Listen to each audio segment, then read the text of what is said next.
অভিযোগ থেকে সমাধানের পথে সরাসরি শঙ্করে মানুষের ভিড় বাড়ছে।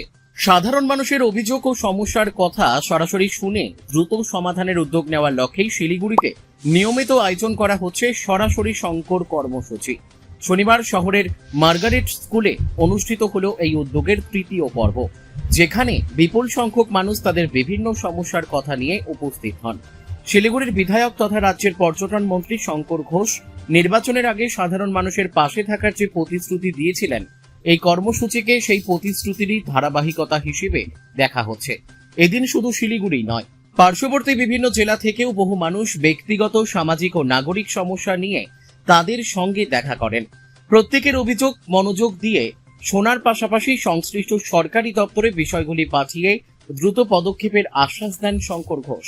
তিনি জানান, শিলিগুড়িতে থাকাকালীন নিয়মিতভাবেই এই কর্মসূচি চালিয়ে যাবেন, কারণ জনপ্রতিনিধি হিসেবে মানুষের কথা শোনা ও তাদের সমস্যার সমাধানে উদ্যোগী হওয়াই তার প্রধান দায়িত্ব।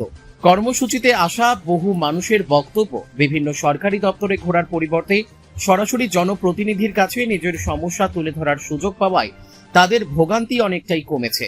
অনেকের মতে মন্ত্রী হওয়ার পরও শঙ্কর ঘোষের মানুষের সঙ্গে যোগাযোগ ও ব্যবহার আগের মতোই রয়েছে। ধীরে ধীরে সরাসরি শঙ্কর কর্মসূচি সাধারণ মানুষের অভিযোগ জানানোর পাশাপাশি প্রশাসনিক সমাধানের একটি গুরুত্বপূর্ণ সংযোগ মঞ্চ হিসেবে পরিচিতি পাচ্ছে। এবার আমরা আশা করছি আমরা জাস্টিস পাবো। এটা সাধারণ মানুষ কবার হাইকোর্ট যাবে বলুন, কত লড়বে? এটা রোজগারের ব্যাপার, আর রোজগার করবে কি হাইকোর্টে গিয়ে লড়বে? জমি বা বিল্ডিংটা কি আপনার?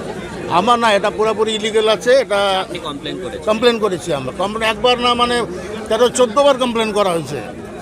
তারপরে বাধ্য হয়ে হাইকোর্টে মুভ করা হয়েছে। হাইকোর্ট অর্ডার দেওয়ার পরে কর্পোরেশনে অর্ডার দিয়ে দিয়েছে ভাঙার, তারপরেও কোনো অ্যাকশন নিচ্ছেন না। আর এবার মোটরগুলো দাবি করছে যে কর্পোরেশনকে আমরা পিছনে পকেটে রাখি আমরা। তার সাধারণ মানুষের কি হবে? এটা সমস্যাটা হলো যে আমার জালাস নিজামতারা অঞ্চলের পাশেই 14 ডিসমিল জমি আছে। সেই জমিটি মোহাম্মদ গোলাপউদ্দিন এবং সাগর রায় বলে দুজন ব্যক্তি জবরদখল করে নেয় বহুদিন যাবৎ। আমি সিআরপিতে কর্মরত, কাশ্মীরে পোস্টেড। তো থানায় এফআইআর করেছিলাম, বিএলআরওকে জানিয়েছি, বিডিওকে জানিয়েছি, এখনও পর্যন্ত কোনো সুরা হয়নি। আমার জমিটি এখনও আমি দখলমুক্ত করতে পারিনি। এই যে আপনি অভিযোগ কত সালে করেছিলেন? এটা আমার 2014 সাল থেকে আমার এফআইআর চলছে, অভিযোগ চলছে, কোর্টে কেস চলছে। আজ বিধায়কের কাছে এসে কি জানালেন এবং তিনি কি আশ্বাস দিলেন? উনি আশ্বাস দিয়েছেন যে সিপি স্যারের সঙ্গে দেখা করতে হবে, তো উনি যদি কোনো আমার সুরা করে দেন আর কি। আপনি আপনার যাদের বিরুদ্ধে অভিযোগ, তারা কি কোনো রাজনৈতিক দলের সাথে জড়িত? হ্যাঁ, তারা সক্রিয়ভাবে তৃণমূল করতো এবং আমি গেলেই আমাকে মারধরের হুমকি দিত যে আমি নাকি সিআরপিতে কাজ করি, আমি সিআরপির মানে সেন্ট্রাল গভর্নমেন্টের গুন্ডা, এরকমভাবে তকমা দিত আমাকে। তো আমি থানাতে গেলেও আমাকে তেমন একটা কোনো পাত্তা দিতেন না। থানায় অভিযোগ কবে করেছিলেন? থানায় অভিযোগ বহুদিন, মেলাদিন আগে করা হয়ে গেছে, বেশ কয়েক বছর আগে। এটা ফাঁসিদহ ব্লকের জালাস নিজামতারা অঞ্চলের পাশেই লিচুপকরি বলে জায়গা একটা আছে। 2 নম্বর ওয়ার্ডে হঠাৎ 2 নম্বর ওয়ার্ডে কাউন্সিলর গার্গী চ্যাটার্জি আমাকে জানুয়ারি মাসে ডেকে থ্রেটিং দেয়। 1 নম্বর হচ্ছে আমি বাইরের লোক, 2 নম্বর হচ্ছে আমি ক্যান্সার নিয়ে কোটি টাকা কামাচ্ছি, 3 নম্বর হচ্ছে ক্যান্সার আমরা ক্লাবকে নিয়ে রাজনীতি করি, তোমাকে বিল্ডিং ছাড়তে হবে। আমাকে লাস্টে 2 দিনের খেতিংয়ে আমাকে বিল্ডিং ছাড়তে হয়েছে। আমি একটা ছোট্ট ঘর নিয়ে কাজ চালাচ্ছি, ও ক্যান্সার পেশেন্ট খুব সাফার করছে।